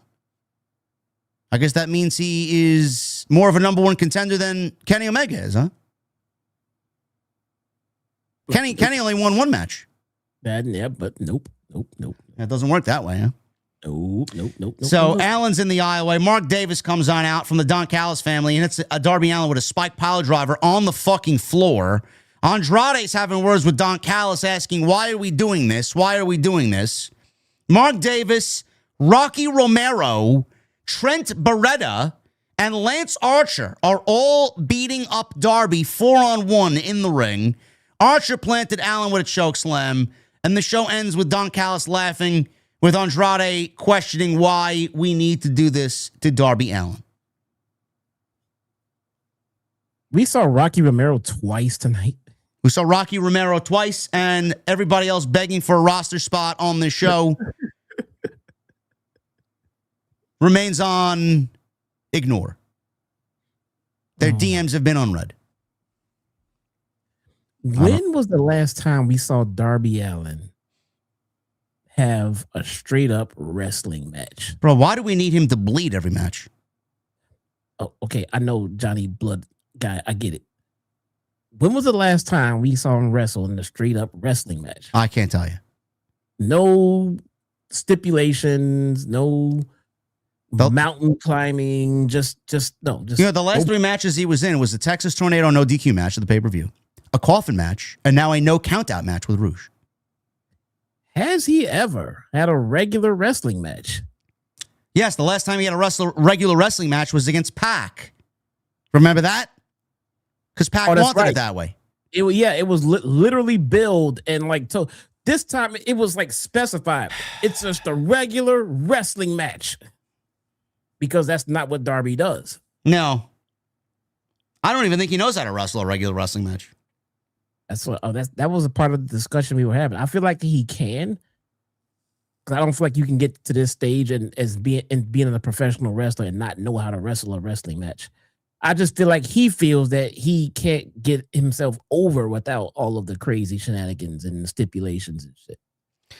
We got a Solid Monster view check. We have Jason ending his stream at 1 hour and 12 minutes. Oh, wow. And we're done. And we are done. We just finished. We're going to get to the super chats now. So when people say AEW has restored the feeling, they have not. They have not. Collision on Saturday. The Divine Dominion, Jesse. Megan Bayne and Lena Cross will defend the AEW Women's Tag Team Championships against the Babes of Wrath. Man, what a tag team division they got over there, man. Where are the other teams?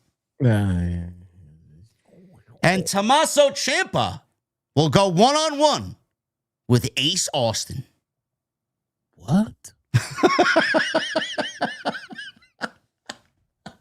I know, man. Shocking, man. That's unbelievable. Whoa. He's got a match, bro. He's got a match. Crazy. And next week on Dynamite, we got Will Ospreay versus Pac, which should be fantastic. And MJF and Kenny Omega signed the contract to make their AEW World title match at Dynasty official. And then obviously we got Omega and Brody and Jack Perry against The Demand, apparently, says chat. I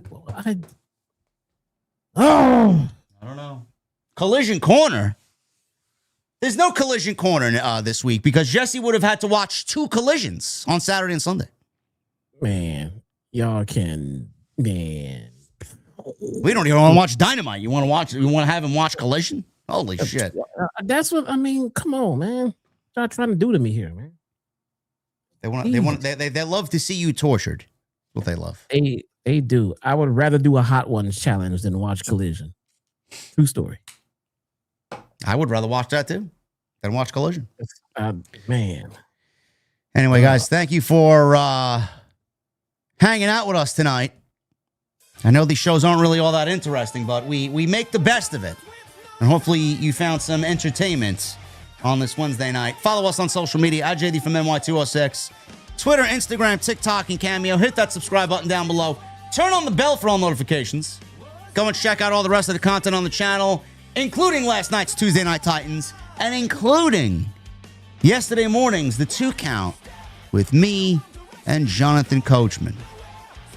Tonight we are sponsored by my great friends over at Mars Men. You know what nobody tells you when you get older? You wake up one day and realize, man, I don't feel like I used to. I'm not even talking about taking bumps like it's WrestleMania weekend. I mean just energy, focus, that drive you had where you could go all day long and still feel like you had something left in the tank. All of a sudden, it's like 2 p.m., and you're ready to tap out like you just got hit with 3 finishes in a row. So, of course, I did what everybody does. I went down the rabbit hole, Googling everything, trying to figure out what's going on. Low testosterone keeps popping up.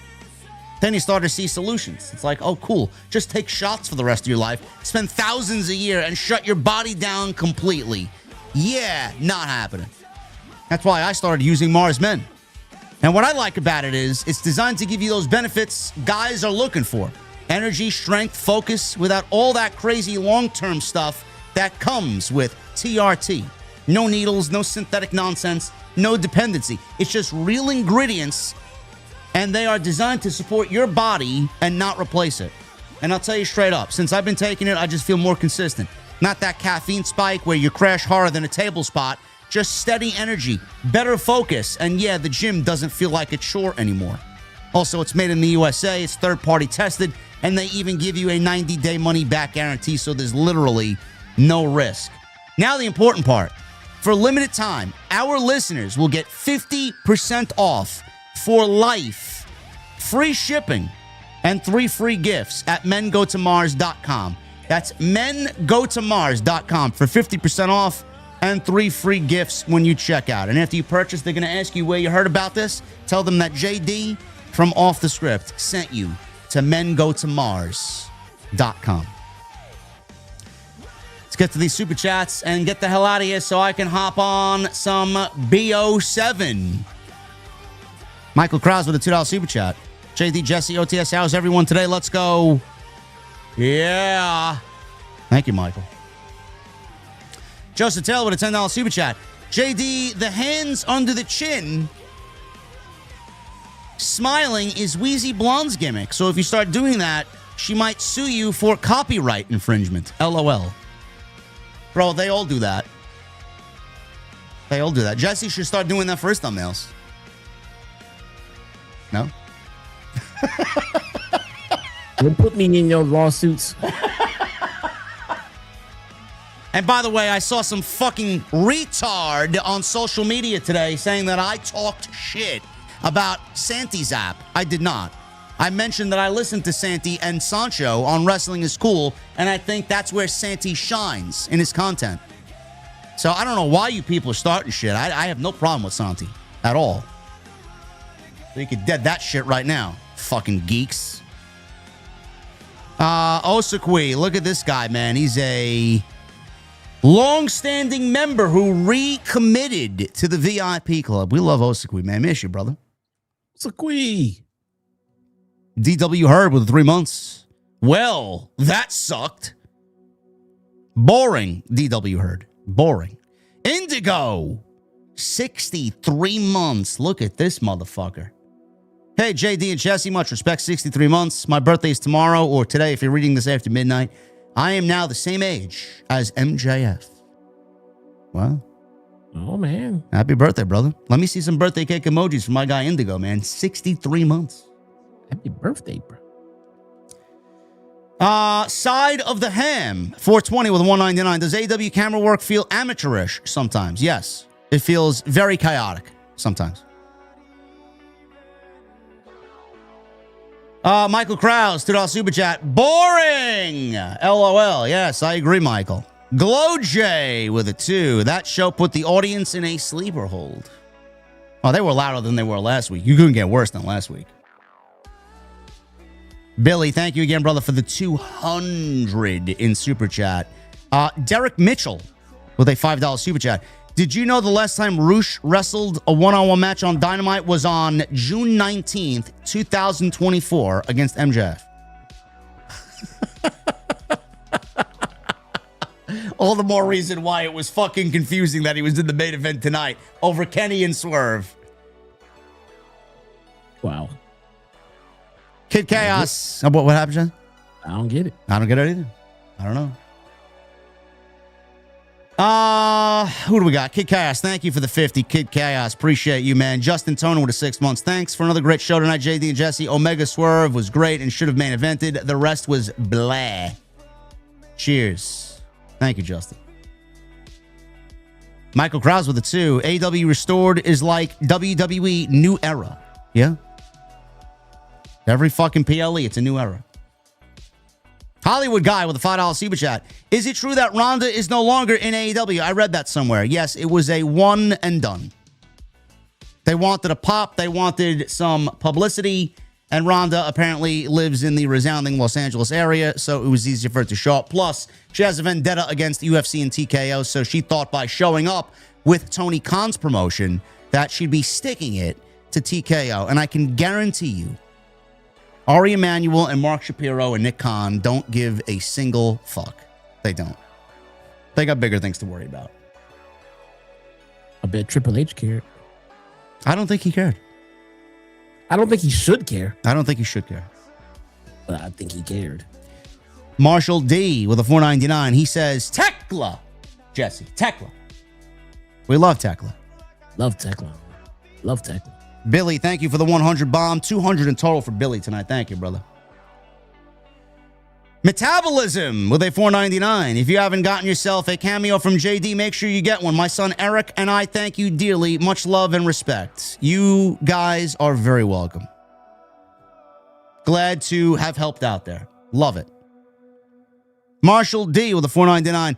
Who the fuck is Zeta Steele? I told you guys she was a WWE ID prospect a couple months ago and then wanted to go on her own and make her own name and join AEW, which I can absolutely respect. Hey, Jackson with a $1.99. Everything you said on 2 Count happened tonight, JD. It did. But that 2 Count episode on Tuesday morning got 55 thumbs down, so we apparently upset the AEW sickos. Sorry that I know what I'm talking about. Demeter Bullion Doggy with a $7.99. Hey, JD and Jesse, who wins in a fight in 2002? Ken Shamrock or Hulk Hogan? Oh, okay. JD, why don't you wear your hat backwards anymore? Mike Tyson returning in 2026. Isn't he fighting Floyd Money Mayweather? Isn't he? I think that one is scheduled, yeah. Okay. Why don't I wear my hat backwards? Because I don't think I look good with a backwards hat. Doesn't fit the vibe. And who am I going with? Hogan and Shamrock in 2002? Shamrock. Michael Krause with a $2 super chat. He says, the bird models. LOL. Oh! David Rice. Look at this guy. $20 super chat. Tonight's Dynamite was very poorly formatted. Why would you have Omega and Swerve open the show and have Roosh, whose last appearance was on the side of a milk carton, close the show? The last 2 weeks have sucked badly. But you know what, David? They don't give a fuck because everyone's going to circle jerk over their pay-per-views, and Dynasty is looking very good on paper. That's all they care about. They couldn't give a single shit about their television show. Charles, 616 with a $2 super chat. Nick Wayne is the Ring of Honor TV champion. What a waste. That's news to me. I didn't know that. Yeah, I don't watch ROH. So. Who does? I think the 8 people employed by Fightful only watch Ring of Honor. I have no idea. No idea. David Rice, thank you for the new membership, brother. Appreciate you. And Share Shot Sports with a $9.99. Happy Hump Day, gents. Thoughts on AEW pulling Collision from Saturday that WrestleMania is on? Also not getting to Vegas till the 18th. Are you hanging around for the weekend? Great show. I am not. I'm getting there Wednesday, leaving on Friday to get back to work here for SmackDown and WrestleMania. Thoughts on Collision being pulled Saturday on WrestleMania? Why the fuck would they go up against WrestleMania? They know better.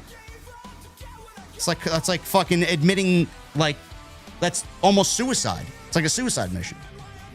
No one's watching Collision over WrestleMania Saturday. Nobody. They did that last year too, so it's not anything new. Anyway, that's all we got for you. Had you out of here in 2 hours. Look at that. Less than 2 hours. Wheat. Any closing words, Jess, before we get out of here? Oh man, look, and for anybody who's still sticking around, we just want the product to get better. All right, and what we hope that anyone listening will take from this is some constructive criticism and fix the creative, because the talent and the roster and everything else, that they're fantastic, man. Do some of them need some readjusting, some gimmicks? Sure. But that's what management is there for. Fix the creative, adjust some gimmicks, some characters here and there. We went over it throughout the whole show. And we think the product can get better. Look, man, I think AEW is missing out on some prime real estate while WWE is just not doing it right now. But neither is AEW. So, I mean, you're not gaining any ground. I mean, but if you did better, you might be surprised on your fan base might grow a little bit. Do better. The creative is the problem. It always is. It always is. Thank you guys very much for all of your support tonight. We will see you right back here next Wednesday for more AEW. Next time you see me live will be Friday Night SmackDown. Until then, guys, we'll see you later.